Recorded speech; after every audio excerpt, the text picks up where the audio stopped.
सबको अक्षांश और देशांतर के बारे में पता है? उस दिन बता दी, सबको बताया ना? अक्षांश क्या होता है? नहीं बताया? अच्छा ठीक है, एक बार हम रिवीजन कर दे रहे हैं। हाँ ठीक है, रिवीजन कर दे रहे हैं। और कन्फ्यूज़न होता है तो उस दिन जो हमने नोट्स बनवाया था 1 पेज का, जो लोग नहीं आए थे वो लोग देख लेना, तुरंत फटाफट से बन जाएगा। तो वो क्या है, उसमें डायग्राम के ही थ्रू हम लोग को ज्योग्राफी डायग्राम के ही थ्रू कवर करना है। ठीक है, बिना डायग्राम के ज्योग्राफी का कोई मतलब होता नहीं है। तो अगर हम अक्षांश के बारे में पढ़ रहे हैं तो अक्षांश बना लेना है, देशांतर के बारे में पढ़ रहे हैं देशांतर, भारत का भूगोल के बारे में पढ़ रहे हैं तो भारत का भूगोल का नक्शा आना चाहिए। रफ बहुत सुंदर बनाने की ज़रूरत नहीं है, बस रफ ऐसे बना लेना है। और मतलब विश्व का अगर हम मानचित्र बना लेते हैं तो उससे हमें भूगोल समझने में और ज़्यादा आसानी हो जाती है। ठीक है, तो अक्षांश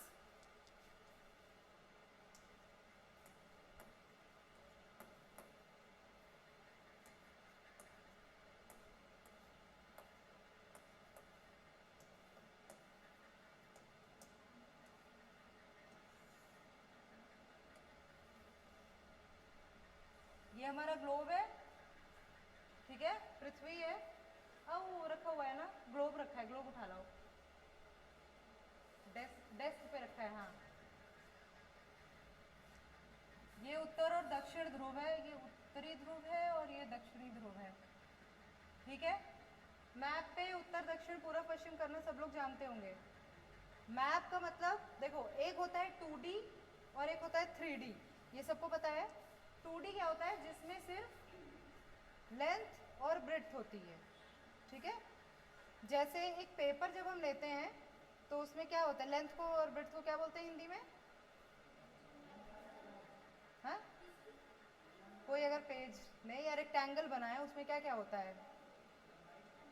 लंबाई चौड़ाई। ठीक है, लंबाई चौड़ाई, ठीक है। लेंथ और ब्रेड्थ। 2D में क्या होता है, सिर्फ लंबाई और चौड़ाई होती है। 3D में क्या होता है, ऊंचाई भी होती है। ठीक, तो 2D पे नॉर्थ और साउथ अलग तरीके से होता है, 3D पे हम क्या करते हैं, दायां हाथ बायां हाथ करते हैं। तो नॉर्थ साउथ 2D पे ऐसे बनाएंगे, बस ये है, ये उत्तर होता है, ये दक्षिण होता है, इधर होता है पूरब और इधर होता है पश्चिम। ठीक है, ये है, ये हम हमेशा बनाएंगे। श्रावस्ती का भी अगर नक्शा बनेगा तो उसके कोने पे ऐसे बना लेंगे, उसके बाद उस हिसाब से शहर किस तरफ कौन सा है। और वैसे तो हम पूर्व पश्चिम किसके हिसाब से तय करते हैं, ये पूरे ग्लोब के हिसाब से तय करते हैं। ठीक है, जैसे कि हमारा जो भारत का क्या है, कोऑर्डिनेट्स हैं, जो कितना डिग्री उत्तर, कितने डिग्री उत्तर से लेके उत्तर, पूरब से लेके पूरब तक। ठीक है, समझ में थोड़ा कम आ रहा होगा जो लोग नहीं आए थे, क्योंकि नहीं आए थे।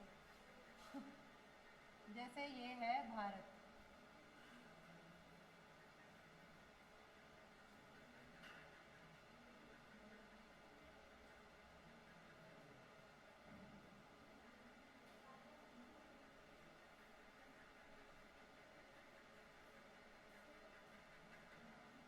ठीक है, एक रफ, बहुत ही रफ सा मैप है। अच्छा अच्छा, ठीक है, कौन सा कलर ले लें? येलो?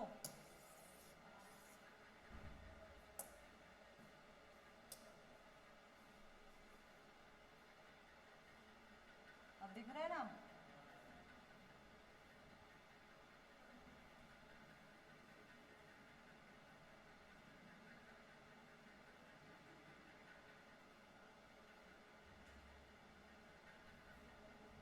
कोई भी चीज़ हम जब डायग्राम से पढ़ते हैं तो वो समझ में ज़्यादा आती है ना। तो कोशिश हमेशा करना, इतिहास भी पढ़ो तो भी मैप बना लो, और जिस भी बारे में इतिहास में जिसके भी बारे में पढ़ रहे हो, कौन सा आक्रमण कहाँ से हुआ, कौन लोग कहाँ से आए, वो अगर मैप के थ्रू याद करोगे तो बहुत जल्दी याद हो जाता है, एकदम कहानी की तरह याद होता है और याद भी रहता है। ठीक है, अब क्या है, ये भारत का जो, ये भारत ऐसे ही तो नहीं हवा में तो नहीं उड़ रहा है, ग्लोब पे है कहीं। ग्लोब हम देखेंगे, सबने देखा होगा भारत कहाँ है ना? ये है भारत, है ना? ये देखो, ये है। अब ग्लोब जो है, ये इसकी जो बीच में रेखा गई है, बीच में देख रहे हो मोटी सी रेखा, इसका क्या नाम है? विषुवत रेखा। और विषुवत रेखा, ये सबसे पहली रेखा, ये कैसी है? खिंची तो है नहीं ग्लोब पे, आसमान में तो कहीं हमें दिखती नहीं है। तो ये हमने मन से बनाया, क्यों बनाया? हाँ, काल्पनिक रेखा अपने आसानी के लिए बना लिया, ठीक है। कि जैसे वही हमने उस दिन बताया था कि अगर हम रूम नापने को कहें तो कोई लोग यहाँ से नापना शुरू कर देंगे, कोई यहाँ से नापेगा, कोई वहाँ से नापेगा, लेकिन हम कहें नहीं, इसी कोने से नापना है सबको, ठीक है। इस कोने का एक महत्व है, यहीं से हम समय लेंगे, यहीं से सब कुछ लेंगे, तो उसी कोने से सब शुरू करेंगे नापना, ठीक है। और जैसे क्या होता है, स्केल, पटरी जो होती है, जैसे कहीं पे पुराने समय कहीं गज में नापते थे, कहीं हाथ के हिसाब से नापते थे। तो अगर हम मान लो हाथ के हिसाब से नाप रहे हैं, कोई गज के हिसाब से नाप रहा है, हम उससे बात करेंगे, वो समझ ही नहीं पाएगा कितने हाथ मतलब कितना। जैसे अभी भी बिगहा बिस्वा में जो बात होती है, कहीं का बिगहा बड़ा होता है, कहीं का छोटा होता है। अब जैसे नहीं पता है, हम लोग बहुत लोकल हैं तो हमें पता है, बहुत लोग ऐसे होंगे शहर वहर के जिन्हें पता ही नहीं होगा, तो उनके लिए स्केलिंग प्रॉब्लम आज भी है, इतना बनाने के बाद भी है। तो अब क्या शुरू हो गया है, स्क्वायर फीट के हिसाब से सब जमीन बिकती है, शहर में तो बिक ही रही है, धीरे धीरे गाँव तक आ गया है कि इतने स्क्वायर फीट इतने रुपए का हम आपको देंगे, ठीक है। तो हम मानक किसी भी चीज़ का कब क्यों बनाते हैं, ताकि दुनिया के किसी भी कोने में उस चीज़ पे अगर बात हो रही है तो हर व्यक्ति हर भाषा का उसे समझ सके। जो हमारे पास पटरी होती है 15 सेंटीमीटर और 30 सेंटीमीटर की, तो उसमें है कि ये 4 लाइन बाद ये सेंटीमीटर है, नीचे फुट का है, इंचेस है नीचे, और वही पटरी पूरी दुनिया में चल रही है। नासा के साइंटिस्ट भी वही पटरी यूज़ करते हैं और प्राइमरी का बच्चा भी वही पटरी यूज़ करता है। उसी स्केलिंग के लिए हमारे ग्लोब पे भी कुछ लाइंस बनाई गई हैं, ठीक है। ये बीच वाली जो लाइन है ये 0 डिग्री, जहाँ से शुरू किया उसको क्या लग दिया, 0, तो बीच वाली हो गई 0 डिग्री, ठीक है। इसको इंग्लिश में बोलते हैं इक्वेटर और हिंदी में बोलते हैं विषुवत रेखा, ठीक। अब विषुवत रेखा के ऊपर जाएंगे तो उसको कह दिया गया उत्तर, और विषुवत रेखा के नीचे गए तो उसे कह दिया गया दक्षिण। समझ में आ रहा है? तुम कहाँ पीछे बैठे हुई है, पंखे में? चलो अच्छा बैठे रहो, समझ में आना चाहिए बस, ठीक है। तो विषुवत रेखा के ऊपर हम जाएंगे तो उत्तर होता जाएगा। अब जैसे मान लो हमने यहाँ पे ग्लोब बनाया है, ये हमने खींच दी इस पे विषुवत रेखा 0 डिग्री, है ना। और ये लाइन, ये किसी ने हमसे पूछा नहीं ये लाइन खींची क्यों गई है, इसकी जरूरत क्या है? किस चीज का बेस है ये?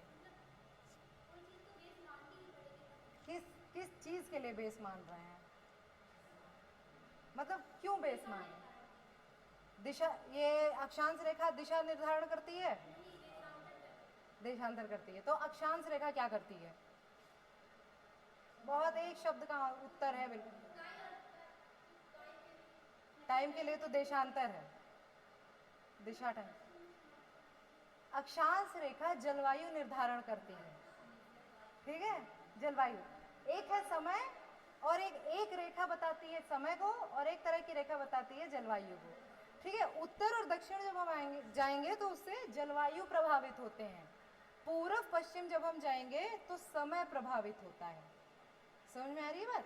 बहुत बहुत सीधे शब्द में है, जलवायु क्यों प्रभावित हो रही है ये बताओ। जब तक लॉजिक से नहीं सीखोगे तब तक भूल जाओगे। ऐसा क्यों है कि देशांतर रेखा जलवायु से नहीं प्रभावित हो रही है लेकिन अक्षांश रेखा हो रही है? बताओ, बहुत सिंपल है, लॉजिक लगाओ, कॉमन सेंस लगाओ।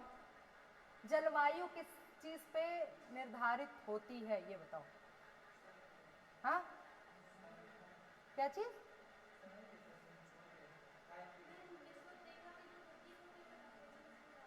ऐसा क्यों? टेम्परेचर क्यों ज्यादा होता है? हर चीज को पकड़ते जाओ, टेम्परेचर क्यों ज्यादा होता है विषुवत रेखा पे?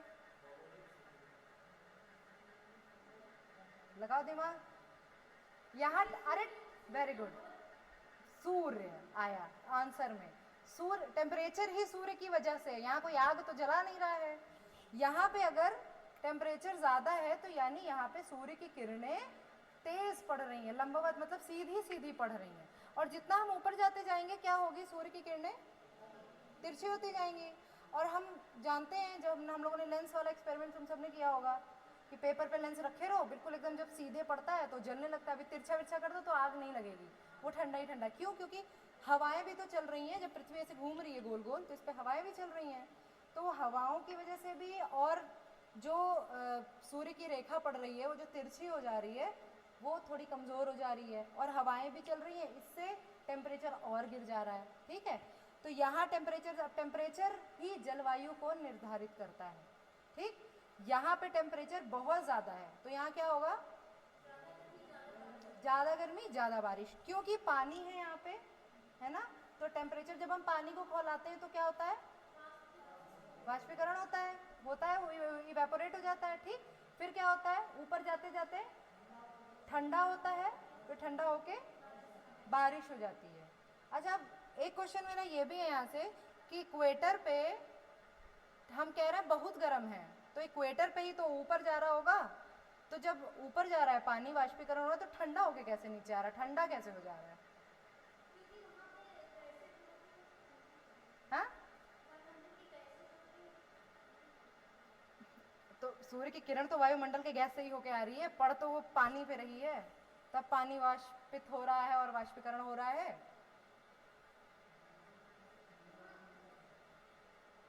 बताओ। देखो, एक तो जमीन है अगल बगल, अगर तुम लोग देखो इक्वेटर के, धरती है, देश जो भी दिख रहे हैं वो सब जमीन है, ठीक है, और पानी है नीचे। जो हमारा दक्षिणी ग्लोब है, इसमें देखो पानी की मात्रा ज़्यादा है, ठीक, और जो उत्तरी है उसमें जमीन ज़्यादा है, पूरी जमीन तो है। तो क्या होता है कि सरफेस है, मतलब हीट को एक सरफेस मिल रहा है, सतह मिल रही है। जैसे ही लेकिन वो इवेपोरेट होके ऊपर उठा, तो सतह मिल रही है उसे, हवा मिल रही है फिर। और वो हवा कैसी है, एक जगह स्थिर तो है नहीं, वो कहीं उत्तर से आ रही है, कहीं दक्षिण से आ रही है, हवा चल रही है। तो उसकी वजह से वो जो क्या कहते हैं, वाष्प उठ रहा है, वो इधर उधर हिल रहा है, इसकी वजह से वो उसमें जो हीट है, जो उसमें गर्मी है, वो छोड़ दे रहा है, तो वो थोड़ा ठंडा हो जा रहा है। और क्या है, हर 6 किलोमीटर ऊपर जाने पे कितना डिग्री तापमान गिरता है, एक,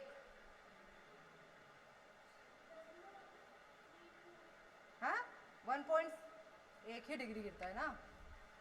देखो, अभी बताते हैं, चेक, रुको चेक करते हैं।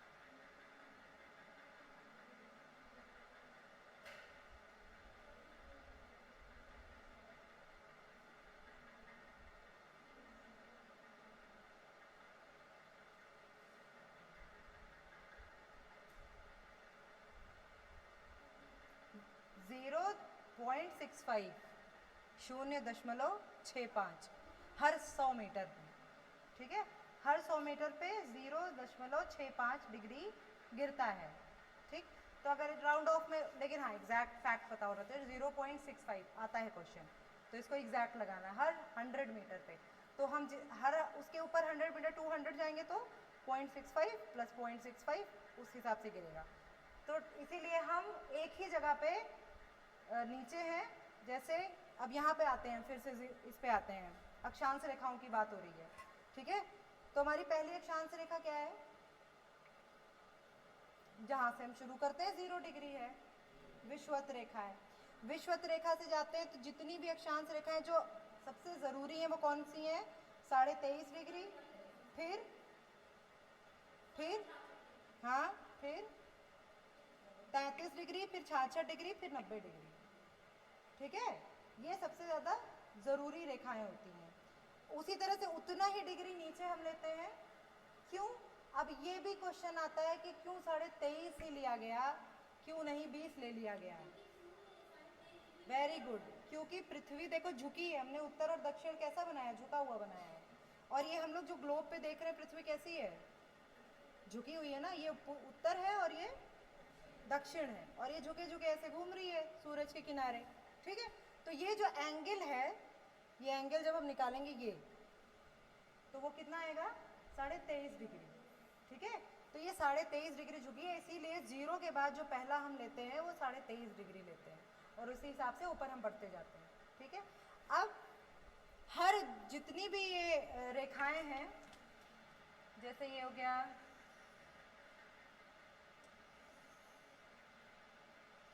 ठीक है, ये है अक्षांश रेखाएं हैं उत्तर की, तो हम इसमें सब में क्या लिखेंगे, उत्तर लगाएंगे। जैसे जब हम मापन का काम करते हैं, लंबाई नाप रहे हैं और हम ये कह के छोड़ दें 100, समझ में आएगा क्या 100? नहीं आएगा। उसी तरह से जब हम अक्षांश रेखाओं की बात करेंगे, कभी भी उत्तर और दक्षिण जरूर लगाएंगे उसमें, ठीक है। अगर उत्तर के ही देशों की बात हो रही है जो उत्तरी गोलार्ध पे है, तो हम उत्तर लिखेंगे, और अगर दक्षिणी गोलार्ध की बात हो रही है तो हम दक्षिण लिख देंगे। अब ये उत्तर है और नीचे वाले जो होंगे, कलर बदल लेते हैं, हाँ वो दक्षिण है,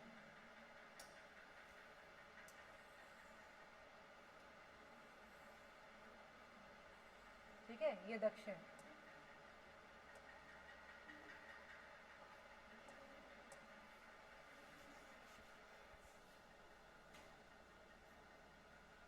ये है हमारा विषुवत रेखा। तो जब हम उत्तर जाएंगे तो अभी हमने बताया कि अक्षांश रेखाओं की बात इसीलिए होती है क्योंकि हमें जलवायु के बारे में बात करनी होती है। जलवायु क्यों जरूरी है, जलवायु के बारे में पता लगाना क्यों जरूरी है? हाँ, सब कुछ। जैसे कहीं की ऐसी जलवायु है जहाँ पे मत्स्य का उत्पादन बहुत ज़्यादा है, तो वहाँ की इकोनॉमी, वहाँ की पूरी जनसंख्या, वहाँ का व्यापार सब किस पे डिपेंड है? वेरी गुड, वहाँ पे मत्स्य सबसे ज़्यादा होता है। सबसे ज़्यादा होता कहाँ है? प्लेस का नाम? एक देश है और एक जगह है।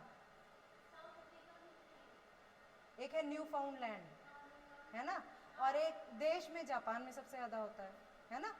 हाँ, तो उस पर हम लोग अभी बहुत बाद में आएंगे, अभी हम लोग बिल्कुल शुरुआत पढ़ रहे हैं, ठीक है। तो शुरू में अभी अक्षांश और देशांतर नहीं पता चलेगा, तब तक भारत के जो कोऑर्डिनेट्स हैं उत्तर उत्तर और पूरब पूरब वाले, वो नहीं याद होंगे। अक्षांश का मतलब समझ में आ गया, क्यों लेते हैं अक्षांश? जलवायु पता करने के लिए, ठीक है। अगर तुम लोगों ने अक्षांश टॉपिक डाला है तो वहाँ पे लिख लो, हेडिंग अगर अक्षांश डाली थी उस दिन जिसने भी डाली है, आज जो लिखना है वो भी अक्षांश डाल के लिख लें। महत्व क्या होता है इसका? महत्व होता है जलवायु, डैश करके जलवायु लिख लो, शॉर्ट में लिखो, याद होगा, एक नज़र देखना रहेगा, ठीक है। और देशांतर में लिख लो समय और दिशा, समय ही लिखो, समय इंपॉर्टेंट है, दिशा तो उत्तर दक्षिण भी है।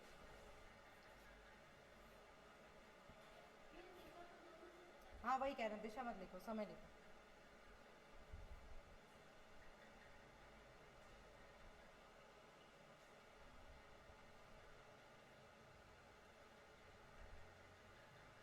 अब देखो,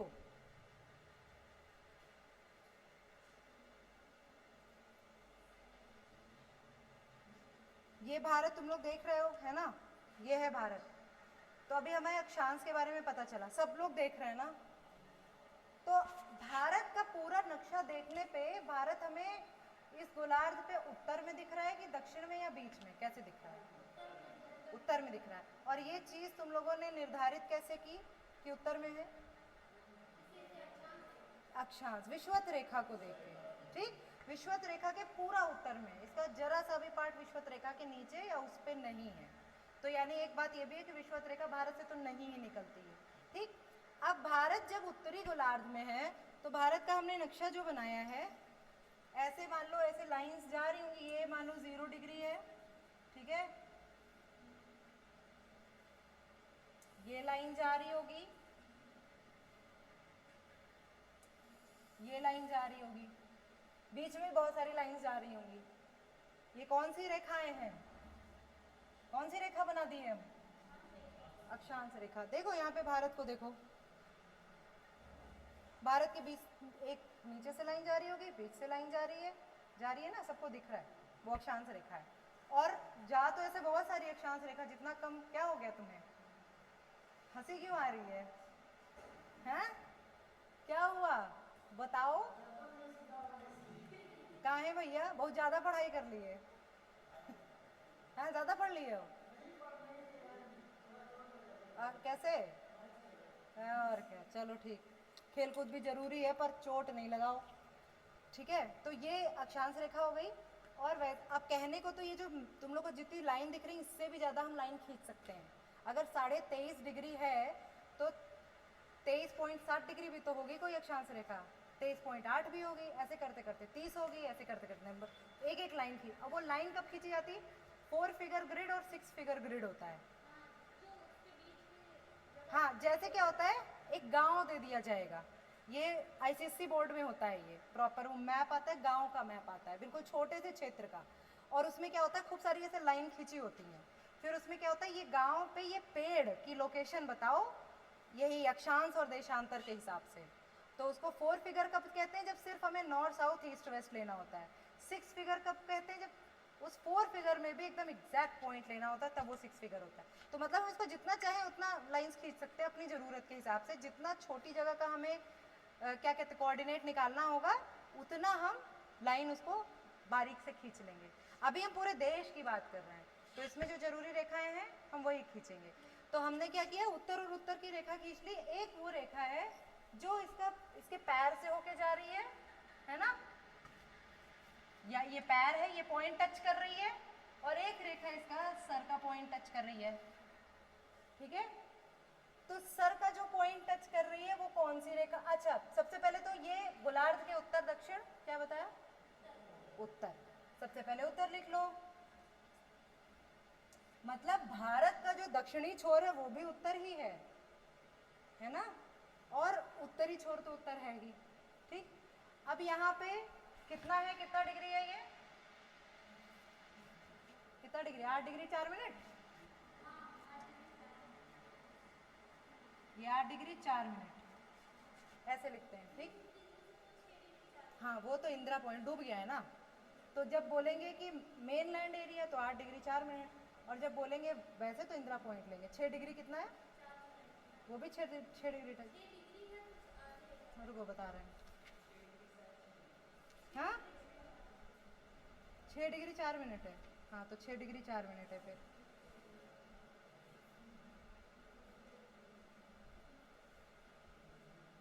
इसमें कहीं लिखा है, चलो वो 6 डिग्री कुछ है। अब जो बात हो रही है, जिनको नहीं समझ में आ रहा है उनको हम बता दें क्या बात हुई 6 डिग्री और 8 डिग्री की। बात सिर्फ ये हुई कि ये कौन सी जगह है, तमिलनाडु, कन्याकुमारी, हाँ मतलब स्टेट की बात हो रही है। तो ये कन्याकुमारी है, तो ये कन्याकुमारी क्या है, भारत में ही है। लेकिन हमें पता है कि भारत में क्या है, कौन सी और जगह है, ये कौन सी जगह है, कौन सा द्वीप है, अंडमान निकोबार, वो भी तो भारत का हिस्सा है। तो ये देखो भारत से नीचे जा रहा है, नहीं जा रहा है, 8 डिग्री 4 मिनट से नीचे जा रहा है। तो इसका भी तो कोई लास्ट पॉइंट होगा ना। तो सवाल दो तरीके से बनते हैं। एक होता है कि मेन लैंड पे, मुख्य भूमि पे अगर हम बात करें, तब भारत का सबसे दक्षिणतम कौन सा अक्षांश क्या होगा? 8 डिग्री 4 मिनट होगा। और अगर हम बात करें इंदिरा पॉइंट के कोस्टल रीजन को मिला के सबसे दक्षिण वाला कौन सा होगा? 6 डिग्री 4 मिनट होगा। यहाँ पे लिख दो 6 डिग्री 4 मिनट। उत्तर बिना इसके लिखे कोऑर्डिनेट मैटर नहीं करते हैं, ठीक है। फिर ऊपर जाएंगे तो कितना है, ये वाला पॉइंट कितना है? हाँ गुड, 37 डिग्री 6 मिनट उत्तर, ठीक। तो उत्तर से उत्तर हो गया। अक्षांश के बारे में समझ गए। अक्षांश को पढ़ते ही हम जलवायु के बारे में, जलवायु के बारे में जानने के लिए अक्षांश को पढ़ते हैं। अब आते हैं हम देशांतर रेखाओं पे। तो देशांतर रेखा क्या होती है?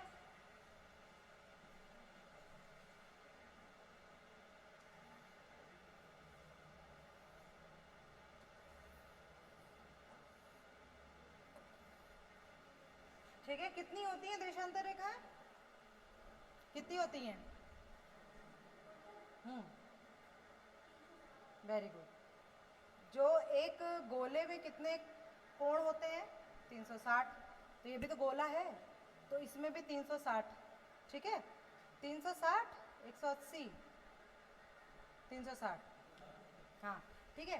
तो ये 360 है। अब इसमें क्या है, बहुत सारी हैं। तो जैसे हमने 0 डिग्री को मेन माना था, वैसे इसमें भी हम किसी को मेन मानेंगे।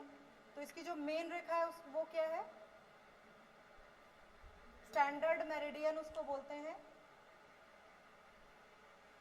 कहाँ से होके निकलती है? वेरी गुड, ग्रीनविच से होके निकलती है। और वो क्या सीधी है या टूटी फूटी है? देखो ये है, ये देखो, ये लाल रंग की रेखा दिख रही है, तिरछी मिर्ची दिख रही है, ठीक है। क्या अब अगर कोई पूछे ग्रीनविच मीन टाइम वाली जो रेखा है वो सीधी आ चुका है सवाल? सीधी नहीं है, तो वो स्टेटमेंट या वो सवाल गलत होगा। सीधी नहीं है, टेढ़ी मेढ़ी है। अब यहाँ पे सवाल ये आता है कि टेढ़ी मेढ़ी क्यों है, सीधी क्यों नहीं है? दिमाग लगा के बताओ। अच्छा, इस रेखा का काम क्या है? समय का निर्धारण करना है, ठीक, यही मुख्य काम है। टेढ़ी मेढ़ी क्यों होगी ये? बिल्कुल अच्छे से ऊपर से नीचे देखो, इस पे देखो, बिना ग्लोब के कोई भूगोल नहीं। आगे आ जाओ तुम।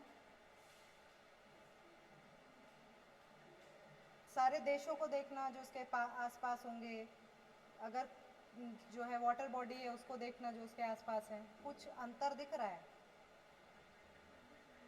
नहीं समझ पा रहे हो?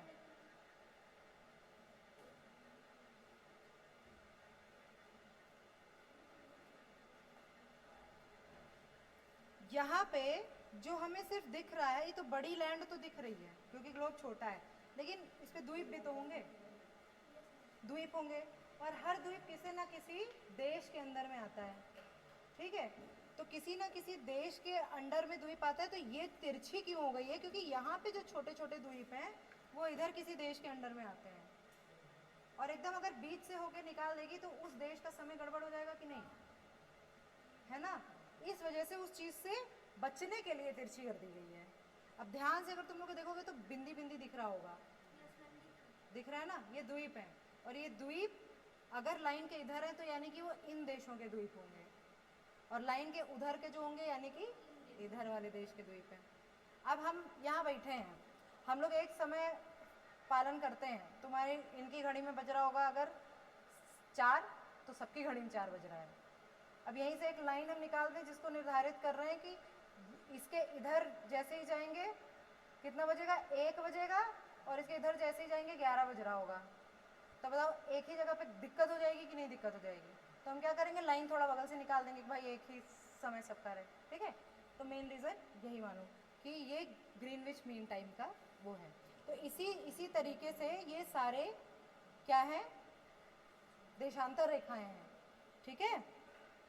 अब इसका जो एग्जैक्ट डेटा है वो हमें देखना पड़ेगा। हाँ,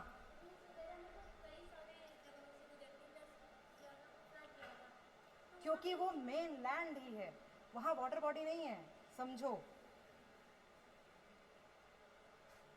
ये जो है ये है रशिया का, है ना। ये यहाँ पे लैंड एरिया है, ये सिर्फ यहाँ पे ये जो क्या कहते हैं इसको, बे बोलते हैं ना, बेसिन, जिब्राल्टर है ना। हाँ जिब्राल्टर, इसी से वो है, डिटैच है। लेकिन लाइन क्या होगी, कई जगह जा रही है, मतलब इधर मेन लैंड है नॉर्थ में, और साउथ में सिर्फ वाटर बॉडी है। तो सीधी सी बात है, हम कितना भी बचा के कोशिश करेंगे लेकिन कहीं ना कहीं तो जाएगी, टच हो ही जाएगी। इतना करने के बाद भी देखो कितनी ज़्यादा इसमें वो है, डाइवर्जन है, कितनी ज़्यादा मुड़ी हुई है। अब अगर हर एक देश को सबको बचाने लगेंगे बन ही नहीं पाएगा, ठीक है। तो वहाँ इधर उधर जाते हैं तो वहाँ के हिसाब से लोकल कुछ उसका कोऑर्डिनेट बना है, उस हिसाब से टाइम मैनेज करते हैं, ये रहता है, ठीक।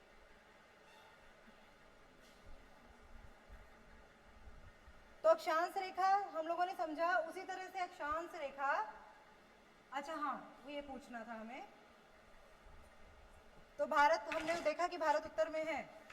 अब ये लाइन इधर है जो मेन लाइन है अक्षांश रेखा की, देशांतर रेखा की। मेन लाइन अगर इधर है तो इस लाइन के हिसाब से भारत पूर्व में है या पश्चिम में है? गुड, पूर्व में है, ठीक है। तो भारत पूर्व में है, यानी कि भारत की लोकेशन क्या हो गई ग्लोब पे? वेरी गुड, उत्तर पूर्व हो गई, उत्तर में है और पूर्व में, ठीक। तो इस वजह से भारत के जो भी कोऑर्डिनेट होंगे वो उत्तर में होंगे और पूर्व में होंगे। अब हम लाइन खींचेंगे देशांतर वाली, ठीक है। एक पॉइंट ये होगा, एक पॉइंट ये है, कितना है इधर? हाँ,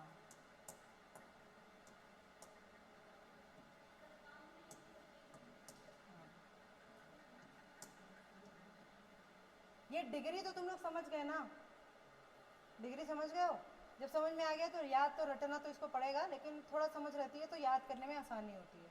ठीक है, तो अभी 10 दिन हम ना पढ़े, हम खुद भूल जाएंगे, फिर एग्ज़ाम के टाइम में रिवीजन करेंगे तो याद आ जाएगा। बट ये क्वेश्चन बहुत ज़्यादा पूछा जाता है, पीसीएस में तो इतनी बार पूछा गया है, उसके बाद भी आते आते लोग गलत लगा देते हैं। ठीक है, तो ये सब रिवीजन की बात है। अब कॉपी में जिनके नहीं बना है वो फटाफट से ऐसे बना लेना।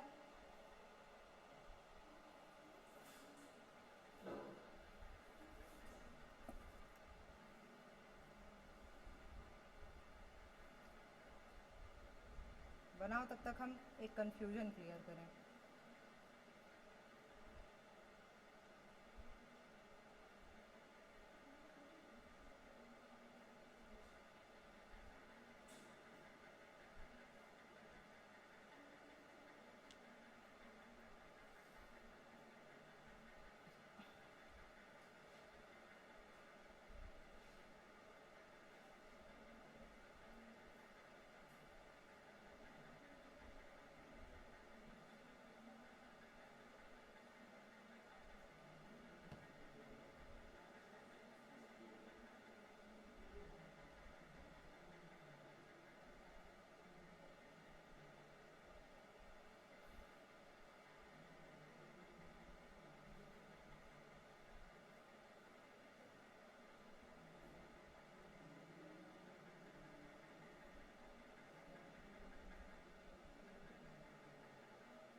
अब ये लिखो कि जो 0 डिग्री होता है देशांतर रेखा, उसको क्या कहते हैं? प्राइम मेरिडियन,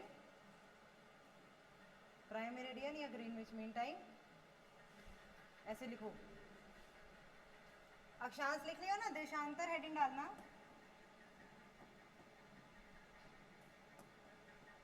डाले ही होगे। और तुम लोगों ने लिखा होगा समय, ठीक है ना, समय के लिए मेनली, ठीक, 1 वर्ड।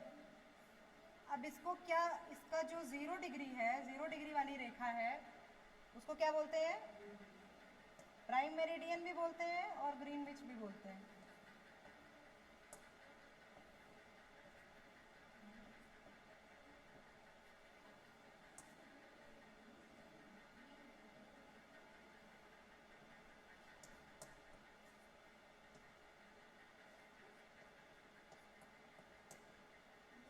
ठीक है, ग्रीनविच मीन टाइम भी बोलते हैं। ये जिन देशों से होके जाती है उनके नाम लिखो, पूछे जाते हैं।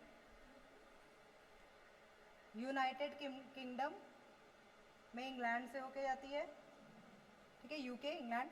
फिर फ्रांस, 8 देश हैं, फ्रांस, स्पेन, अल्जीरिया, माली,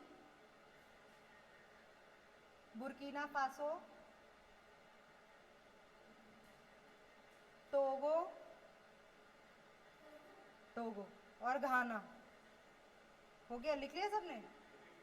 अच्छा, यूके हो गया, फ्रांस, स्पेन, अल्जीरिया, माली, बुर्किना फासो, टोगो, घाना, ठीक है। तुम लोग का आज का काम क्या है? इन देशों को मैप पे देख के आना घर से। बहुत छोटा सा काम है, 5 मिनट का, ठीक है। इसमें से कुछ देश है जो थोड़ा ढूंढना पड़ेगा, लेकिन मिल जाएगा तुरंत। ग्रीनविच जा रही है, सीधी सी बात है। लेकिन मैप पे एक बार देखना कि क्या देखना है मैप पे, किस कॉन्टिनेंट में, किस महाद्वीप पे ये देश हैं। समझ में आई बात? उससे तुम्हें ये पता लगेगा। और इन देशों का नाम किसी भी न्यूज़ में कहीं भी आएगा तो तुम्हारे दिमाग में तुरंत वर्ड मैप बनेगा, उसमें किस महाद्वीप पे है ये दिमाग में आएगा। समझ में आ गई बात? तो ये घर से देख के आना है कि ये देश की लोकेशन क्या है, ठीक, और फिर देख के आना, फिर हमें बताना। हाँ, अब एक बहुत ही इंपॉर्टेंट चीज़ है, वो लिखो, वो भूल जाया करता है, कि जो 0 डिग्री प्राइम मेरिडियन है ये है, ठीक है, ये वाली है 0 डिग्री, ये है, ठीक है। और इसी पे ऐसे इंटरनेशनल डेट लाइन है, ठीक है ना, ऐसे ही तो है। 0 डिग्री के का ईस्ट किधर है? ये है पूरब, है नहीं, और ये क्या है? दक्षिण, ठीक है, दक्षिण, दक्षिण है। तो जब हम इधर जाएंगे, पूरब जाएंगे, पूरब से पश्चिम होता है ना सूर्योदय, आए क्या हुआ बताओ? अरे सॉरी सॉरी सॉरी, हाँ पश्चिम है, पश्चिम, दक्षिण डिग्री है, ठीक है, पश्चिम, ठीक है। तो जब हम इधर जाएंगे तो पूरब आ रहा है और इधर पश्चिम आ रहा है, और हमें पता है कि पूरब से पश्चिम सूर्योदय होता है। तो समय का शुरुआत हम सूर्योदय से अगर करें, तो जहाँ सूर्योदय पहले होगा वहाँ समय पहले शुरू होगा, है ना। तो इस वजह से जब हम इधर की तरफ, पूरब की तरफ ट्रेवल करते हैं, जाएंगे, तो क्या होगा? एक दिन मिलेगा कि कम होगा? बढ़ेगा, एक दिन एक्स्ट्रा मिलेगा। समझ पा रहे हो क्यों? क्योंकि ये वाली जो मेरिडियन होगी वो मान लो 1 डिग्री होगी, फिर उसके बगल में 2 डिग्री होगी, 3 डिग्री होगी, 4 डिग्री होगी। अब 1 2 3 4 इधर से शुरू होगा, ठीक है, समझ में आ रहा है बात? तो इसमें क्या है,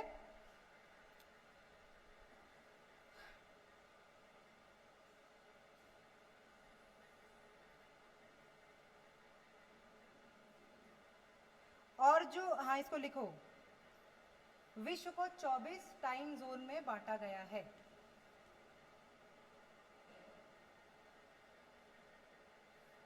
क्यों 24 टाइम जोन में बांटा गया है, ज़्यादा या कम क्यों नहीं?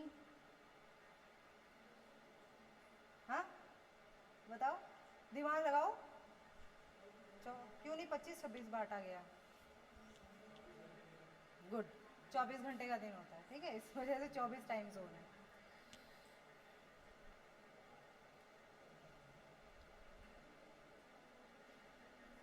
और ये 24 टाइम जोन जो है ये लगभग 15 डिग्री की दूरी पे है। हर 15 डिग्री पे एक टाइम जोन है, हर 15 डिग्री पे एक टाइम जोन है, ठीक है, ये लिख लो।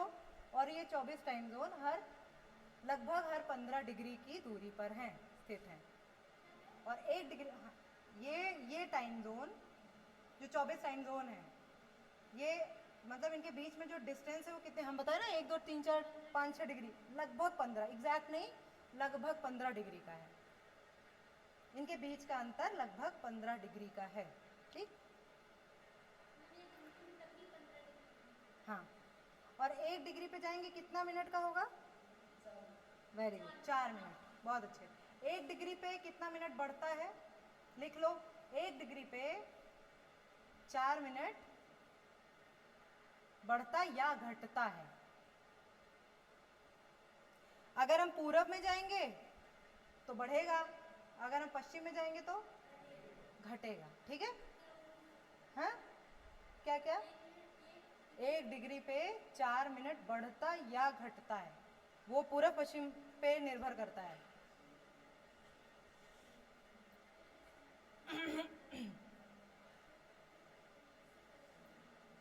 लिख लिया? समझ में नहीं आ रहा है? समझ में आया? आया?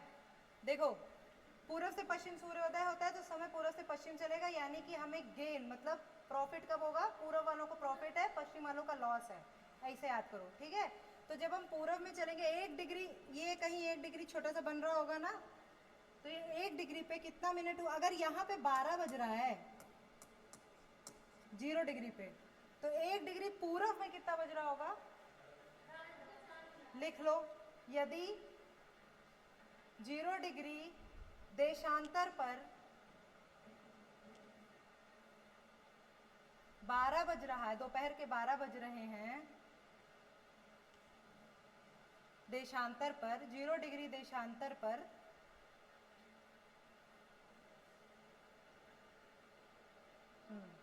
दोपहर के 12 बज रहे हैं, तो 1 डिग्री पूर्व में जाने पर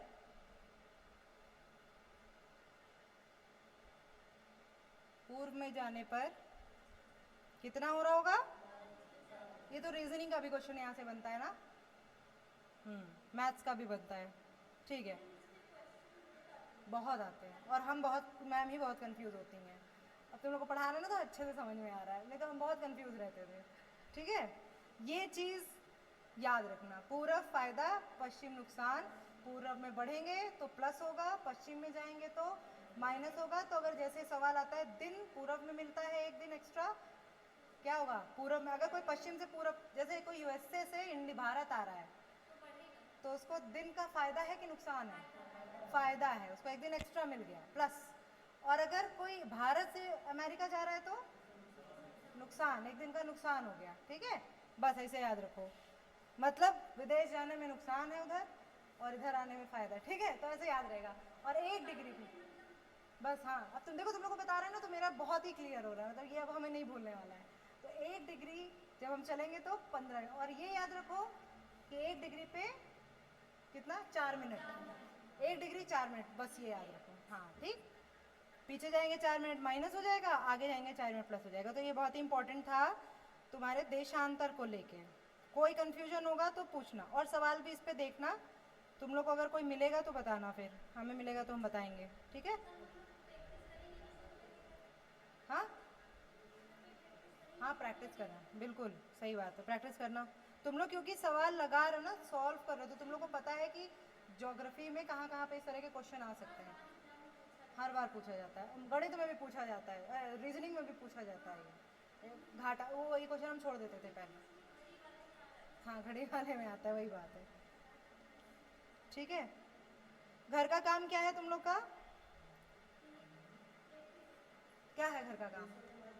हाँ, जो प्राइम मेरिडियन जिससे निकल रहा है उन देशों को मैप पे देखना। और एक और लिखो, घर का काम है ये, ठीक है। क्या विषुवत रेखा पे जो देश हैं उनको मैप पे देख से रटना नहीं है, रटना है मैप पे देख के रटना है। उत्तर से पूर्व, पूर्व से पश्चिम, कैसे भी पूछा जा सकता है। विषुवत रेखा पे जो देश है उनके नाम, पढ़ने वाले देशों के नाम ऐसे लिख लो, ठीक। कर्क रेखा के देशों के नाम और मकर रेखा के देशों के नाम।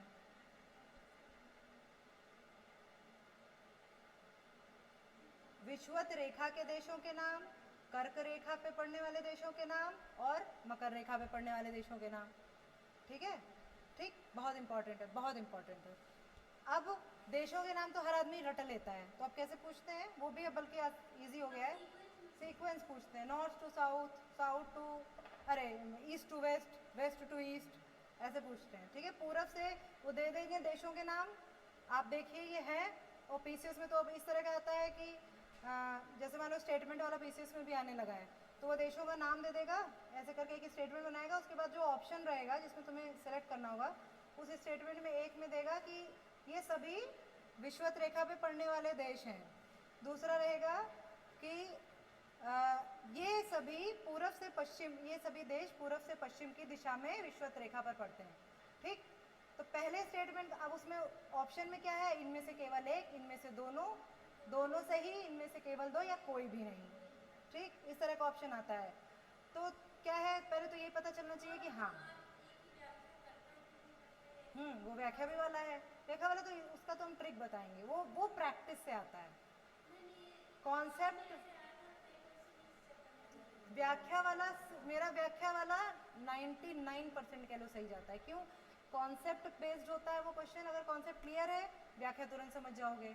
और प्रैक्टिस सबसे ज़्यादा ज़रूरी है, प्रैक्टिस और कॉन्सेप्ट। वैसे क्वेश्चन पेपर ही पूरा प्रैक्टिस डिपेंड है, अब तो सारे क्वेश्चन वैसे ही आ रहे हैं। तो जो हमने दोनों स्टेटमेंट बताया, उन दोनों में क्या होगा, पहले पे तुम्हें ये पता होना चाहिए कि हाँ ये देश सारे हैं उस पर। हो सकता है कि उसमें से कोई एक देश नहीं हो और तुम लगा के आ जाओगे सही हो गया, गड़बड़। दूसरे वाले पे कि हाँ सही में पूर्व से पश्चिम ही है या पश्चिम से पूर्व है, ऐसा तो नहीं कि आगे पीछे कुछ भी नाम दे दिया है, कोई दिशा नहीं लगा रहा है, ठीक है। समझ रहे हो, सवाल है बहुत आसान। जैसे होगा देशों के नाम तो सबको याद है, पूरब से पश्चिम भी हमने याद कर लिया, पश्चिम से पूरब भी, लेकिन उसमें एक उल्टा देश उसने घुसेड़ दिया।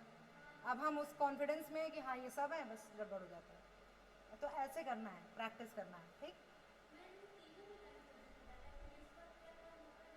है। विश्वत, कर्क और मकर में, अच्छा देशों के नाम, वो ये तभी क्लियर होगा जब मैप से पढ़ोगे, रट के कभी भी नहीं होगा। जैसे इजराइल के बारे में जब पढ़ोगे तो कैसे हमेशा फूल की तरह किसी देश के बारे में जब पढ़ो तो कैसे पढ़ना चाहिए। सिर्फ भारत ही है, मान लो ये है भारत, ऐसे बना लो गोला, ठीक। इधर कौन सा देश है, छोटा सा बनाया, अफगानिस्तान। इधर कौन सा देश है, पाकिस्तान। इधर कौन सा देश है, चाइना। इधर कौन सा देश है, नेपाल। अरे तिब्बत चाइना में ही है, ये मत करो ठीक है। हाँ नहीं नहीं, तिब्बत को चाइना अपनी टेरिटरी दिखाता है और मैप पे भी चाइना की टेरिटरी दिखा। अब जब जो सियाचिन है वो चाइना में दिखाया जाने लगा है, जबकि वो भारत का ही एक हिस्सा था, तो धीरे धीरे समझ लो कि तिब्बत तो उसमें है ही, ठीक है। तिब्बत को वो क्लेम करता है, तिब्बत मानता है अपने आप को, पर उसका कहीं भी मैप पे साक्ष्य नहीं है, ठीक। तिब्बत चाइना का पार्ट है। ये हो गया नेपाल, ये कौन सा है, भूटान। ये कौन सा है, बांग्लादेश। ये कौन सा है, म्यांमार। ये कौन सा है, श्रीलंका। अब याद हो जाएगा कि नहीं, ऐसे करके ज्योग्राफी पढ़ो, बोलते रहो, जैसे जैसे भी हो। इजराइल के बारे में पढ़ रहे हो, इसमें गाजा पे और उस वहाँ पे बवाल चल रहा है ना, इस सेंट्रल एशियन कंट्री में, बिल्कुल ऐसे गोला मार मार के पढ़ो, इधर क्या है इधर क्या है, बहुत नक्शा बनाने की ज़रूरत नहीं है।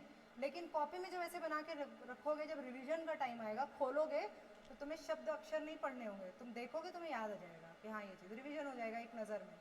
और हमेशा नोट्स कैसे बनाने हैं, बहुत लिख लिख के पैराग्राफ और ऐसे अनुच्छेद नहीं बनाना है।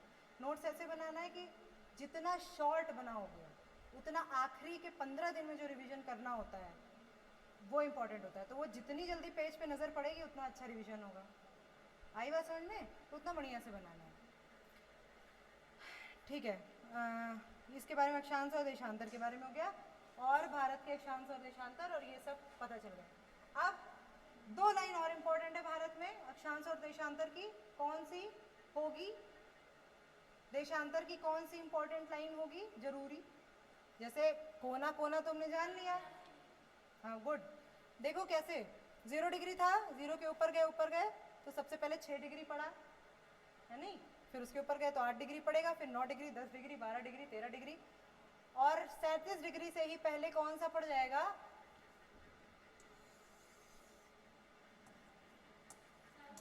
हमने कहा था ये जरूरी है बहुत ज्यादा। कौन सी रेखा है ये? यस, कर्क रेखा है। भारत के बीच से कौन सी रेखा निकलती है? इंपॉर्टेंट, कर्क रेखा। अब जब भारत के बीच से इंपॉर्टेंट कर्क रेखा निकल रही है तो इससे रिलेटेड सवाल क्या क्या बनने वाला है? कितने राज्यों से गुजरती है? बिल्कुल, पूर्व से पश्चिम राज्यों का क्रम, उस रेखा के अगल बगल के जो इंपॉर्टेंट शहर होंगे वो, उनके नाम। सबसे कठिन क्वेश्चन इस रेखा पे यही आता है, शहर का नाम देता है और कई सारे शहरों का नाम देता है, उसमें पूछता है रेखा से सबसे नजदीक कौन सा शहर है। अब ये कैसे तुम लोग याद करोगे बताओ? शहर तो बहुत है, हर जैसे 8 राज्य हैं तो 8 राज्यों में तो बहुत सारे शहर हो गए, याद कैसे करोगे? मैप पे देखोगे कर्क रेखा, फिर कर्क रेखा जिन जिन शहरों से होके जा रही है वो शहर देखोगे, वो इंपॉर्टेंट होगा, ठीक? बस वही बात है, और वो बिना मैप के होगा। यहाँ पे है नहीं क्या भारत का मैप? यहाँ पे भारत का मैप है, लेके आओ। पॉलिटिकल है, हाँ ले आओ ले आओ। अरे ठीक है, ज्योग्राफी क्लास में सब ले आया करो। फिजिकल पॉलिटिकल हाँ है नहीं क्या? अच्छा, और हम यहाँ पे जो भी पढ़ाएंगे, देखो 1 घंटे 1.5 घंटे में पढ़ा रहे हैं, लेकिन हम बहुत थोड़ा सा टॉपिक पढ़ा रहे हैं। वो थोड़ा सा टॉपिक इसलिए पढ़ा रहे हैं क्योंकि ये बिल्कुल बेस है, और ये बेस हम भी भूलते थे, तो हम ये नहीं चाहते कि तुम लोग भूलो। ये तो बहुत बार रिवीजन करने के बाद हमें पता है कहाँ पे इंपॉर्टेंट है, तो कुछ फ़ोन में ढूंढ के पढ़ा रहे हैं, इधर उधर से देख के पढ़ा रहे हैं, ठीक है। लेकिन बेस जब स्ट्रांग हो जाएगा तो जब हम खनिज पदार्थों के बारे में पढ़ेंगे, जब हम पॉपुलेशन के बारे में पढ़ेंगे, जब हम उसके कारण पढ़ेंगे, यहाँ पे ज़्यादा पॉपुलेशन क्यों है, यहाँ कम क्यों है, इस क्षेत्र में क्यों इतना खनिज पाया जाता है, इस क्षेत्र में क्यों, तो जब हम बेस स्ट्रांग रखेंगे तो अपने आप दिमाग चलेगा, ठीक है। बेस गड़बड़ है, कोई बात नहीं कोई बात नहीं, नेक्स्ट क्लास में ज्योग्राफी क्लास होगी, लेके आ जाना सब, ये सब उठा लाना, ठीक है। हाँ, तो एक तो ये तुम्हारा इंपॉर्टेंट हो गया अक्षांश रेखा। देशांतर रेखा कौन सी इंपॉर्टेंट होगी? पहले पहले पहले पहले अगर हमने ये पूछा है तो सबसे पहले ये दिमाग लगाओ, देशांतर रेखा क्यों जरूरी है? क्या बताती है? समय।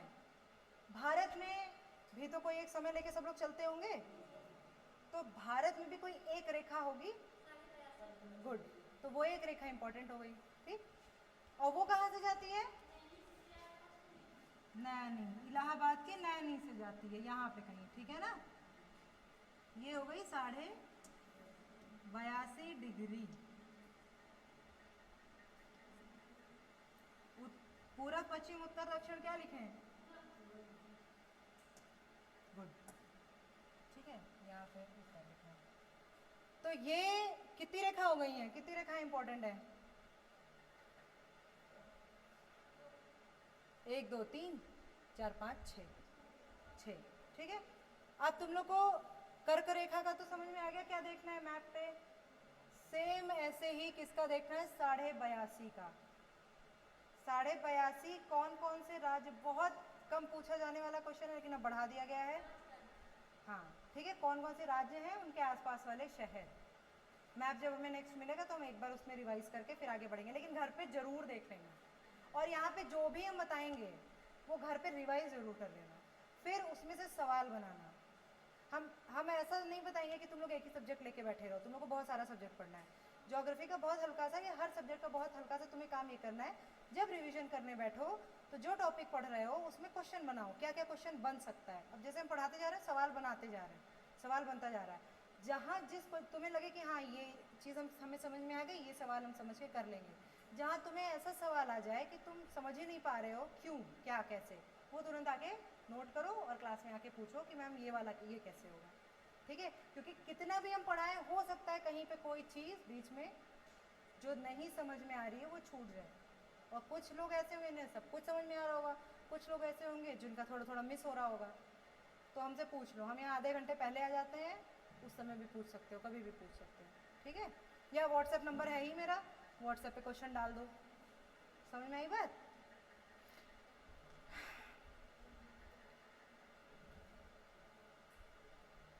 अब इसमें कोई कंफ्यूजन है किसी को? जितना अभी तक बताया है रिवीजन ही हुआ है उस दिन का बेसिकली, बताओ कोई कंफ्यूजन है? समझ में आ गया?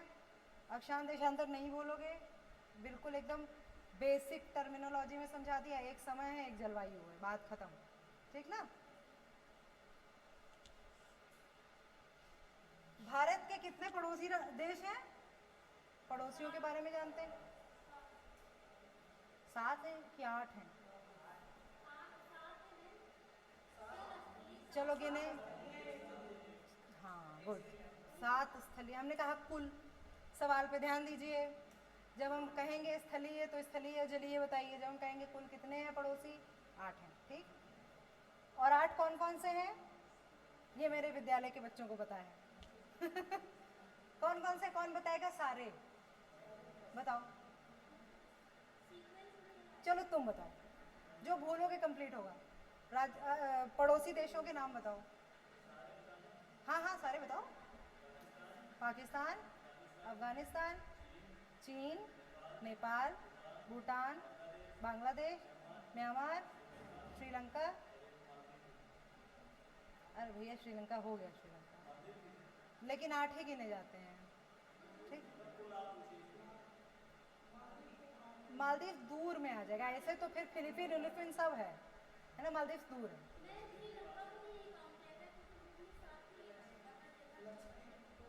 अरे लेकिन श्रीलंका को पड़ोसी देश माना जाता है क्योंकि वो जुड़ी हुई है किससे? पाक स्टेट से। ठीक, इसलिए इसको पड़ोसी देश मान लिया जाता है। समझ में आई बात? चल बैठ जाओ, बैठ जाओ। किस कहाँ पढ़ा है? एनसीईआरटी बताओ। एनसीईआरटी में 8 दिया है। हाँ बस वही। ठीक है, अब ये कोई नहीं पूछता है, लेकिन पड़ोसी देशों के नाम पर ज्योग्राफी आप पढ़ रहे हैं तो आपको ये मोटा मोटा कितने महाद्वीप हैं, कितने महासागर हैं, ये सब पता होना चाहिए। सबसे बड़ा महासागर कौन सा है, मतलब ये 4-5 के बच्चों को भी पता होता है, तो ये बेसिक चीज़ें थोड़ी पता होनी चाहिए। कितने महाद्वीप है, कितने महासागर हैं, सबसे बड़ा एस शेप का कौन सा है? एस शेप का कौन सा है? दिमाग लगाओ, एस शेप का है कि नहीं है? कोई है तो कौन सा है? अब देखो, अब सोचो कहाँ कहाँ है महासागर, लो देख लो इस पे, देखो इसीलिए नहीं याद है क्योंकि ग्लोब पे देख के नहीं याद किया गया है।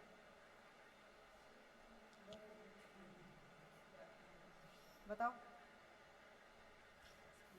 ये है, ये बना, ये बन रहा है, ये बन रहा है एस शेप, देखो कौन सा है ये?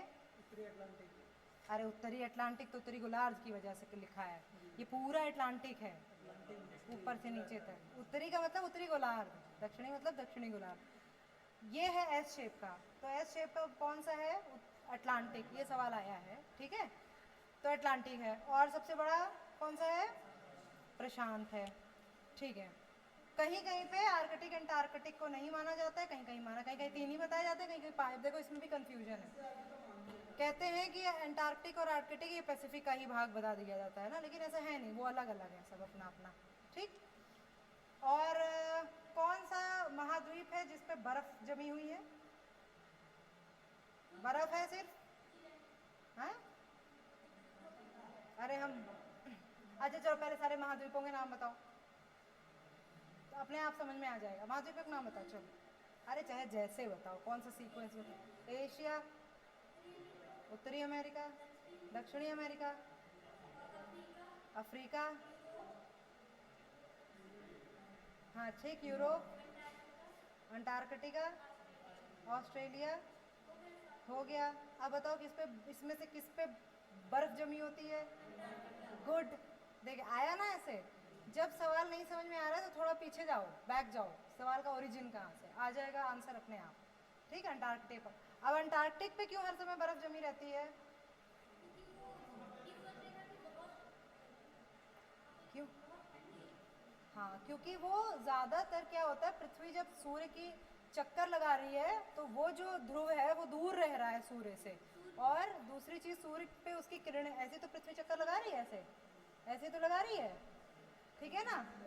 हाँ, तो ये इस पे क्या हो रहा है, सूर्य की जो किरण है वो बहुत कम पहुंच पा रही है, जिसकी वजह से ज़्यादा भाग इसका जमा है। एक कारण ये, वो तो नॉर्थ में भी हो रहा है।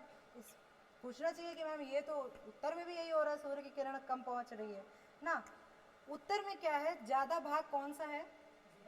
स्थल। स्थल गर्म होता है, तो स्थल की गर्मी की वजह से उतनी बर्फ तो यहाँ भी जमी है, लेकिन सबसे ज़्यादा यहाँ पे क्या है, सिर्फ पानी पानी है। ठीक है, तो पानी गर्म भी बहुत जल्दी होता है, ठंडा भी बहुत जल्दी हो जाता है। तो अगर यहाँ ठंडा ज़्यादा है तो सीधी सी बात है, ज़्यादा ठंडा बर्फ़ ज़्यादा जमा देगी। ठीक, बहुत छोटा छोटा लॉजिक है, तो इसको मज़े से पढ़ोगे तो ये लॉजिक सारे आने लगेंगे। अब ये तुम लोग को भारत का बिल्कुल लिख लो, पड़ोसी देश लिख लो भैया, भारत के पड़ोसी देश सबके नाम लिख डालो।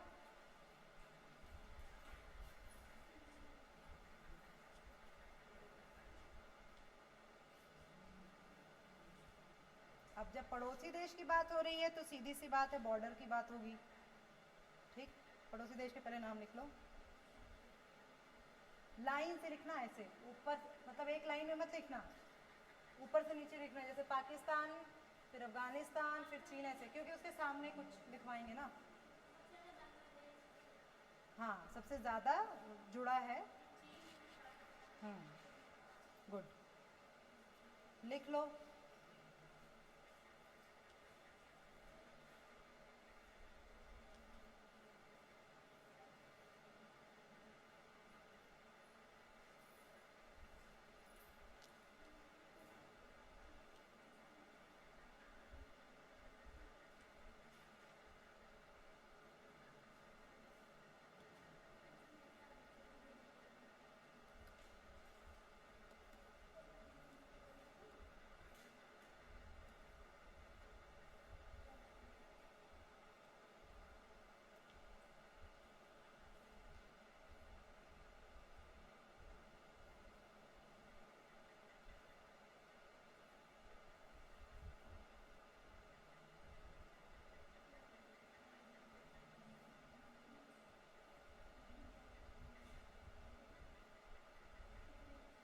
लिख लिया ना सबने?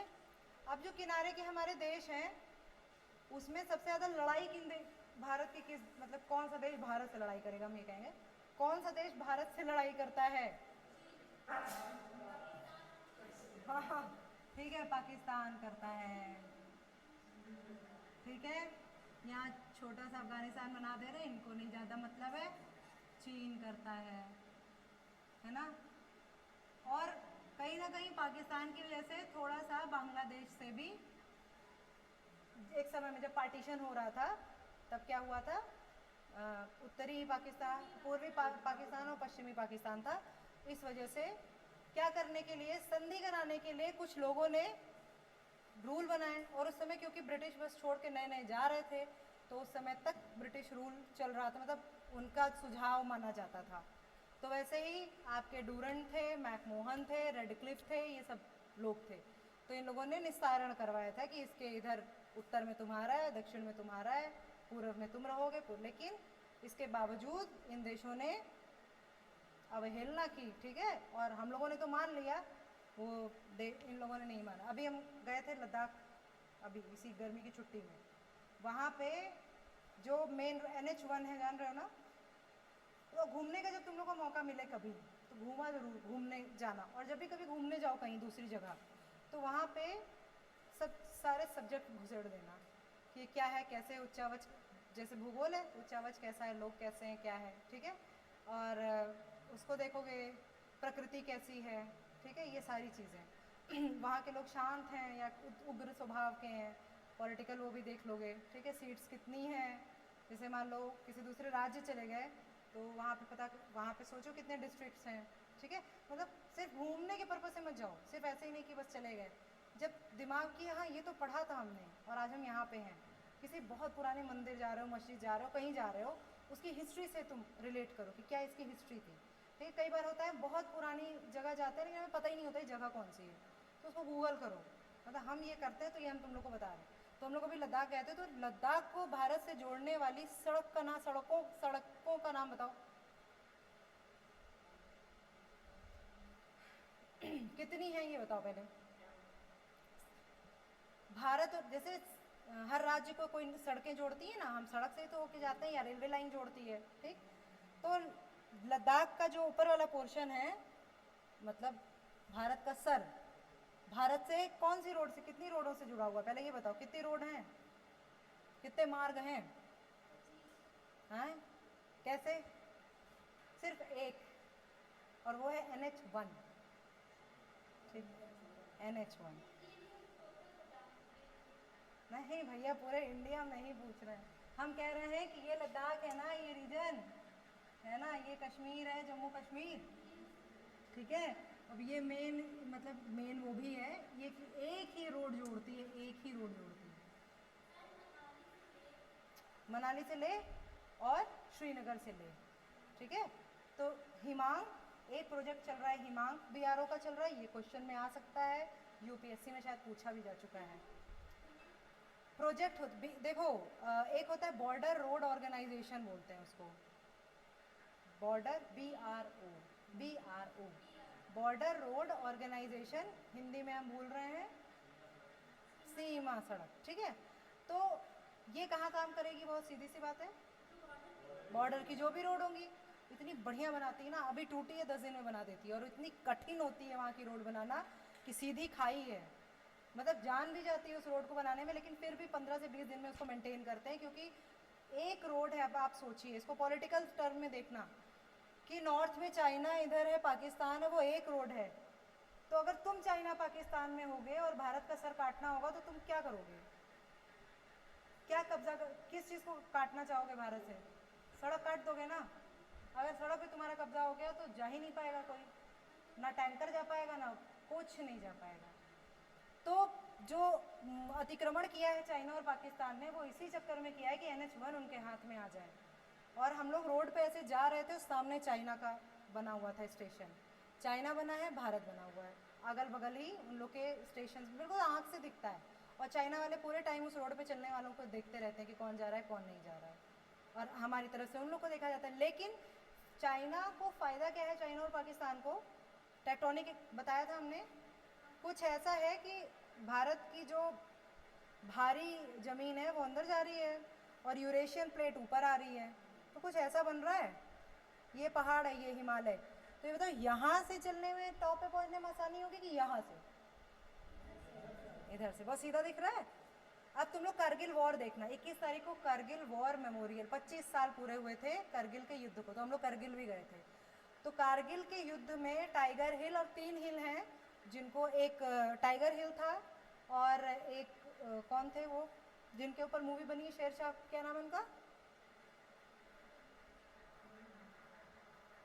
उनको शेरशाह पाकिस्तान वालों ने ही नाम दिया था, एक उनके नाम पे है हिल, हाँ 3 हिल है, फिर जानो ठीक है, वो इतना ज़रूरी नहीं है, तो ये तो टाइगर हिल जब तुम देखोगे बिल्कुल ऐसे एकदम पीक है, और एकदम उधर से बहुत आराम से है, अपनी साइड इतना स्टीप है, वहाँ पे जाके ये लग रहा था कि कैसे हमारे सोल्जर्स वहाँ तक पहुँचे होंगे, कोई पेड़ पौधा नहीं छुपने के लिए, कुछ भी नहीं है, सिर्फ पत्थर बीच बीच में है, पूरे पूरे दिन एक पत्थर के किनारे वो लोग पड़े रहते थे नीचे, ताकि ऊपर दुश्मन बैठा हुआ था, वो तो सीधे देख लेगा अगर दिन में चढ़ाई करेंगे, जब रात होती थी तो घिसट के ऊपर चलना शुरू करते थे, तो मतलब अब ये यहाँ पे देखो, यहाँ पे ज्योग्राफी भी देख रहे हो, यहाँ पॉलिटी भी देख रहे हो, यहाँ पे वहाँ का जलवायु कैसा है, -50 में चला जाता है टेम्परेचर, ठीक है, तो उन लोग को कब्जा करना आसानी हुआ, संधि जो हुई थी 1962 की, उसमें क्या था, 1962 में तो युद्ध हुआ था, 1960 की जो संधि हुई थी, शिमला समझौता, उसमें क्या कहा गया था, हाँ कि बॉर्डर डिफाइन कर दी गई। और उसके बाद बोला गया था कि जाड़े में कोई टुकड़ी अपनी यहाँ नहीं, भाई -50 में हम भी सोल्जर भी तो इंसान है, वो अगर वहाँ पे अगर टेंशन रहेगा जैसे कि अभी है, अब रुकना पड़ता है सबको। तो भारत ने क्या किया, अपने लोगों को बुला लिया विश्वास करके, लेकिन इस चीज़ का फ़ायदा चाइना ने उठाया। और जब बर्फ़ गिरी हुई थी, जब हमारे सोल्जर्स वहाँ नहीं थे, तो चाइना ने अपनी टुकड़ियों को वहाँ पे भेज दिया और कब्जा कर लिया, जिससे 1962 का युद्ध हुआ, जिसमें हाँ सब कब्जा कर लिया और कुछ कुछ हम लोगों ने छुड़ाया, लेकिन ज़्यादा पार्ट उन्होंने कब्जा ही किया, क्योंकि उन्होंने बहुत टुकड़ी अपनी बैठा दी ना। अब क्या हुआ कि अब भारत भी वहाँ रहता है, जाड़े में सैनिक ऐसे ही मर जाते हैं।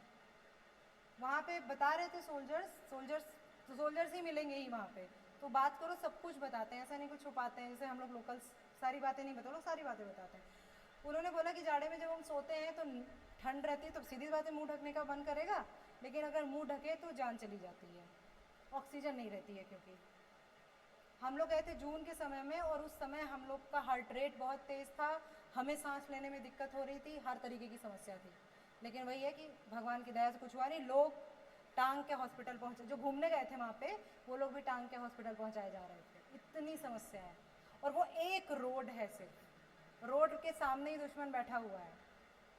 तो पॉलिटिकल सिनेरियो समझ रहे हो कि कितना ज़्यादा टेंस्ड है। और हमारी चाइना ने रोड बना ली है बढ़िया डामर और टारमैक वाली, हमारी तरफ रोड ही नहीं है ही नहीं। मतलब ऐसा मैदान है वो पहाड़ों के बीच में कि लोग, जैसे हम लोग बाइक चला के गए थे तो चाइना में चले जाते हैं, फिर वहाँ पे चाइना के बिल्कुल एंड पे भारत की जो फौजी लोग होते हैं वो वापस भेजते हैं कि आप चाइना में घुस रहे हैं, उधर है रास्ता जहाँ आपको जाना है, तो रोड नहीं है। और जबकि चाइना साइड वाले में रोड बना दिए हैं, रहने के लिए सैनिकों के घर बना डाले, सब हो गया है। और अभी तक हमारे यहाँ किसी गवर्नमेंट का नहीं हो पाया है कि वहाँ पे बनाए, लेकिन अब बन रही है रोड। अब हम लोग गए थे तो कुछ दूर तो था ही नहीं, जो हमने बताया नहीं था, लेकिन कहीं कहीं जेसीबी और सब कंकड़ पत्थर गिरा गिरा के रोड बना रही है, क्योंकि वो कहाँ मुद्दा चला जाता है तुरंत, बताओ। बॉर्डर टेंशन जो होती है वो कहाँ जाता है, कौन उसको वो करता है अब के टाइम में, यूएन। कहाँ जाता है? अरे बॉर्डर टेंशन जो होती है, जैसे दो देशों के बीच में जो कलह होती है, उसको कहाँ सुलझाया जाता है, किस मंच पे? अरे गृह मंत्रालय तो एक देश का होगा ना, दोनों देश, जैसे मान लो भाई यूएन, ठीक है, यूएन करवाता है ना समझौता। तो क्या है, इन लोगों ने कब्जा तो कर लिया, तब यूएन कुछ नहीं बोल रहा था, लेकिन जब भारत की बारी आई, जब करना भी चाह रहे हैं हम लोग, तो मुद्दा यूएन में चला जाता है। अब यहाँ पे समझने की बात है, हम यूएन से क्यों डरें, बताओ। यूएन क्या कर देता है, अगर कोई देश बहुत बदमाशी करता है तो क्या करता है, क्या करता है? देखो सब चीज़ आपस में कनेक्ट है। ज्योग्राफी पढ़ाते पढ़ाते पॉलिटिक्स पे हम आए हैं सिर्फ इसलिए ताकि ज्योग्राफी की पकड़ समझो। क्यों ज़रूरी है यूएन? यूएन है क्या, कई देशों का एक संगठन है। अब वो सारे देश मिलके क्या होता है, वोटिंग होती है। जैसे मान लो इंडिया और पाकिस्तान में कश्मीर को लेकर लड़ाई हुई, पाकिस्तान कह रहा है मेरा है, इंडिया कह रहा है नहीं मेरा है, ठीक है। वहाँ पे 10 अगर हैं, पहले तो ये पता करना यूएन के कितने मेंबर हैं, जित गुड, हाँ ठीक है 10 हैं। अब उनका क्या होगा कि वोटिंग होगी, तो 10 में से अगर 6 लोगों ने भारत के मत में दे दिया, तो साफ हो गया कि भाई कश्मीर भारत का है। हाँ हाँ हाँ वही मतलब क्या, नहीं माना जाएगा भाई। और वही लोग क्या करते हैं, अगर कोई जैसे पाकिस्तान पे अभी क्या सेंसर लगा था, रोक लग गई थी, उसी वजह से हम लोग बहुत ज़्यादा, जैसे हम लोग कहते हैं उन्होंने बना ली रोड, हम क्यों नहीं बना सकते हैं, कहते हैं ना।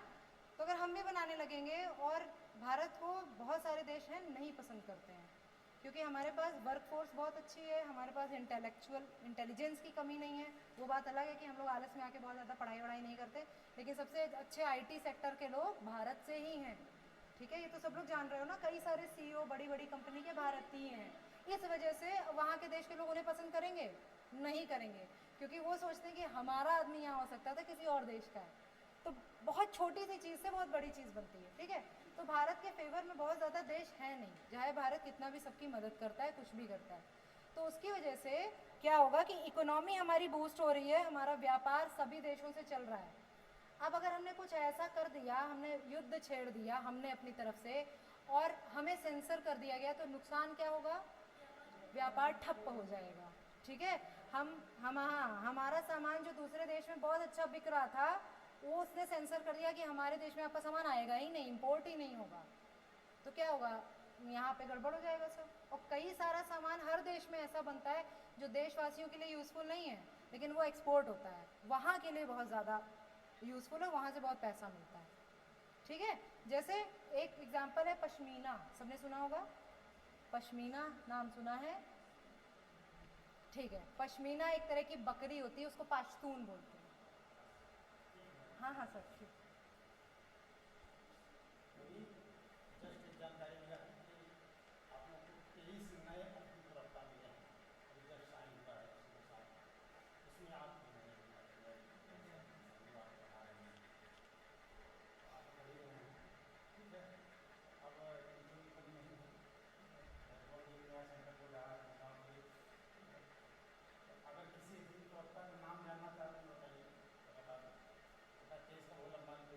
जी हाँ सही है, हो जाता है। हाँ जी जी जी जी।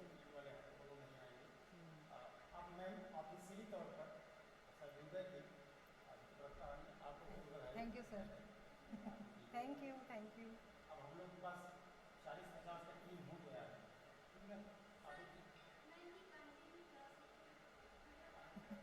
हाँ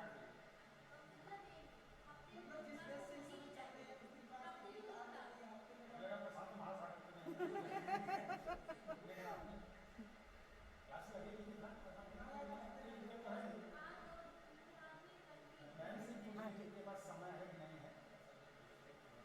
हाँ जी।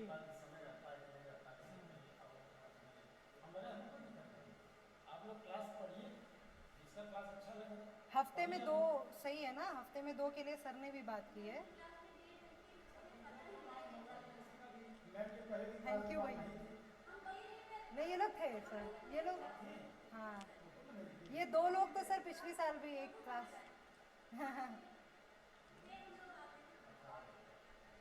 अगर वो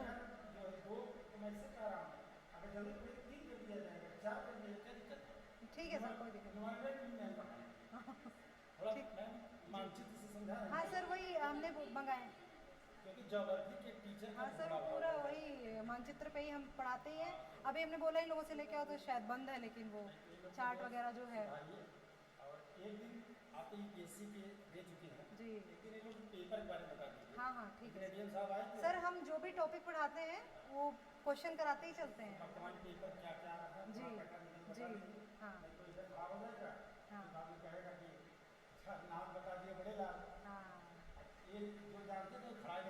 हाँ हाँ जी। गुड सर, ये एक बहुत ही अच्छी पहचान है कि जब सवाल पूछा जाए, जितना पूछा जाए उतना ही बताना है। सही है, ये अच्छी बात है। ठीक है, थैंक यू सर। इसको बता के और फिर ओवर करते हैं, ठीक है? तुम लोग भी थक गए होगे। तो हम क्या बता रहे थे?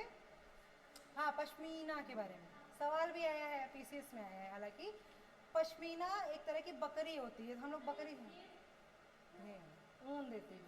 पश्मीना ऊन है, ऊन की क्वालिटी है। और पश्मीना का इतना बड़ा से रुमाल अगर लोगे तो 50,000 से 80,000 का मिलता है। अरे भैया, भारत में होता है वो, सिर्फ भारत में, और लद्दाख चांग तांग में होता है। चांग तांग रीजन है, ठीक है?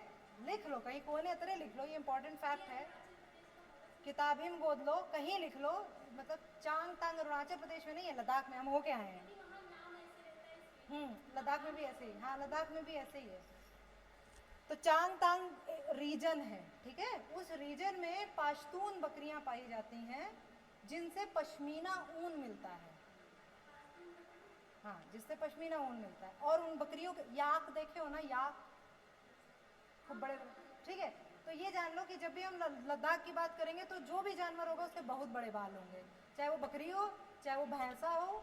भैंसा कह रहे हैं, गाय सांड कुछ भी हो, वहाँ की गाय के भी बाल बहुत लंबे होते हैं, ठीक है? तो याक होता है। और क्या करते हैं, जाड़ गर्मी जब अभी चलती है तो उनके सारे बाल उतार देते हैं और उन बालों से कपड़े तैयार करते हैं, जो भी तैयार करना होता है उन्हें।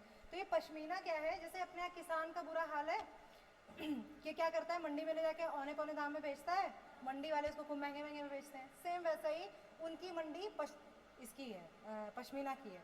वो लोग बेचारे बहुत मेहनत से खिलाते पिलाते हैं, पालते हैं, पूरे जाड़े संभाल के रखते हैं, फिर गर्मियों में जब ऊन ले जाके बेचते हैं तो उन्हें औने पौने दाम में बिक जाती है उनकी। और भारत में कोई खरीदता ही नहीं है पश्मीना। वो इतनी महंगी क्यों होगी ये बताओ, इकोनॉमिक का क्वेश्चन आ गया, इतनी महंगी क्यों? वेरी गुड, बहुत अच्छे, प्रोडक्शन कम है, ठीक है, बहुत कम है। और वो उसी क्लाइमेट और उसी टेम्परेचर, देखो ज्योग्राफी आया ना, क्लाइमेट टेम्परेचर, उसी क्लाइमेट और टेम्परेचर में वो होती हैं, वही जलवायु होती है, और वो जलवायु सिर्फ उसी रीजन में है। आई बात समझ में? तो बहुत कम होती हैं इस वजह से। और बिल्कुल सूती, जानते हो सूती जैसा होता है वो, और वो गर्म इतना करता है कि पसीने छूट जाते हैं जाड़े में। तो जो लोग पश्मीना पहनते हैं वो सिर्फ पश्मीना पहनते हैं और उन्हें ज़्यादा कुछ पहनने की ज़रूरत पड़ती नहीं है। इसी वजह से वो इतना महंगा है, और विदेशों में बहुत ज़्यादा इसका चलन है।